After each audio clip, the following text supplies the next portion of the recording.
இன்றைக்கி சௌ பச்சை பட்டாணி போட்ட பொரியல் செய்ய போகிறேன். அது எப்படி செய்யுதுன்னு பார்ப்போம். அதுக்கு கொஞ்சமாக எண்ணெய்,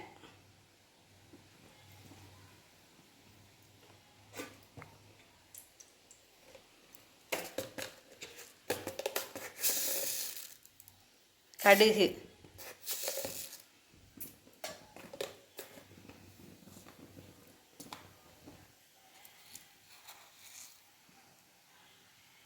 உளுத்தம்பருப்பு,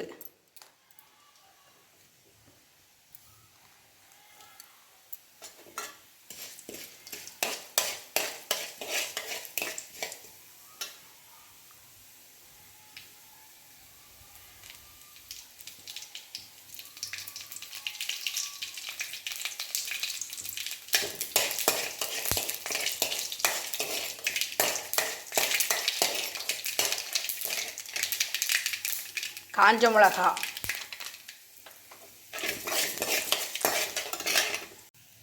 கருவேப்பிலை,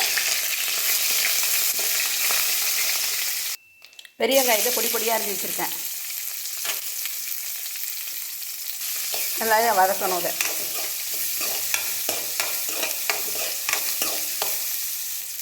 வெங்காயம் இந்த அளவுக்கு வதங்கினா போதும். இப்போ பொடி பொடியாக அரிஞ்சு வச்ச இந்த சௌச்சவையும் ஃப்ரெஷ் பட்டாணியும் இதில் போடணும். இதையும் நல்லா ஒரு வதக்கணும். இப்போ ஃப்ரெஷ் பட்டாணி நிறையா கிடைக்குது. இதுமாரி வாங்கி ஒரு தடவை செஞ்சு பாருங்கள். இந்த பொரியலுக்கு தேவையான உப்பு,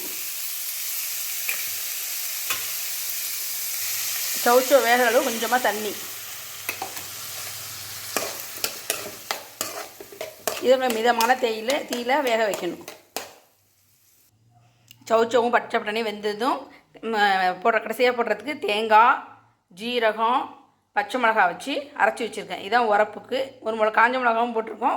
ஒரே ஒரு மிளகா பச்சை மிளகாவும் இதோட சேர்த்து அரைச்சோம்னா நல்லாயிருக்கும். அரைச்சி வச்சுருக்கேன். நல்லா வெந்துருச்சு. இப்போ நம்ம தேங்காய், பச்சை மிளகா, ஜீரகம் அரைச்சி வச்சுருந்தோம்ல, அதை போடுவோம். அதில்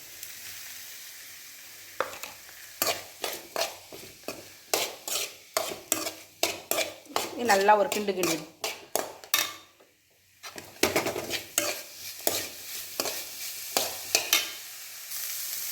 சௌச்சோ பச்சை பட்டாணி பொரியல் ரெடி. இது மாதிரி ஒரு தடவை செஞ்சு பாருங்கள். நல்லா டேஸ்ட்டாக இருக்கும்.